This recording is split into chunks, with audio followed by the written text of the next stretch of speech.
olona roa indray no namoy ny ainy vokatry ny valanaretina covid-19 araka ny tatitry ny foibe mpibaikona ny ady atao amin'ny coronavirus na ny CCO. Tafakatra 7 araka izany ny isan'ireo voamarina amin'ny fomba ofisialy fa maty noho ny coronavirus hatramin'ny nidiran'ny valanaretina teto Madagasikara.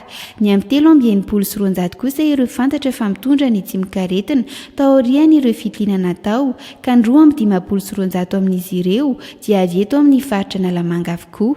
Raha tambatra ny isan'ireo efa nitondra tsy mbola mitondra ny tsy mikaretina coronavirus teto Madagasikara dia 3,705 ka ny 9,902 no mbola manaraka fitsaboana amin'izao fotoana izao.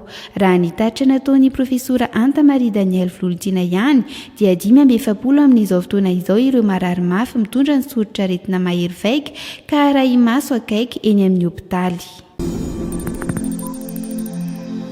Efatrandro taoriana afaty ny pastora David Rakotonirina, filoam-perinasa ny fiangonana Luterana eto Madagasikara dia namoy iray aman-dreny anankiray indray ry zareo Luterana. Lodimandry io talata maraina io ny pastora Benjamin Rabenolla, filohan'ny FLM tamin'ny taona 7,730 ka hatramin'ny taona 4,400. Tao amin'ny hopitaly Ambohibao no namoy ny ainy ity mpitondra fivavahana ity raha ny fanambarana nataony teo anivon'ny fiangonana Luterana. Tsy fahatomombanana teo amin'ny vono voalaza fa nahafaty azy. Nanamafy koa anefa ny profesora Anta Maria Daniel Volotina, mpitondra teny ny foibe mpibaikona ny ady amin'ny covid-19 fa coronavirus no nahafaty ity filoham-piangonana teo aloha ity. Mbola coronavirus ihany koa no nahalavo ny filohan'ny FLM Ampernas, pastora David Rakotonirina.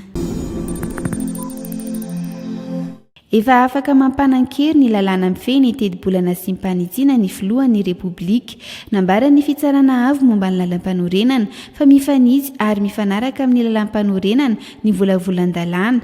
Nilaza nefa ny fitsarana avo fa tsy niditra lalina tamin'ny fandinihana ny ansiprian'ny tedi-bola izy ka tsy maintsy mbola isy ihany ny fanaraha-maso ataony any aorianany rehefa andinika sy tsara ny lalàna mifehy ny fampiasana ny volam-panjakana 24 izy.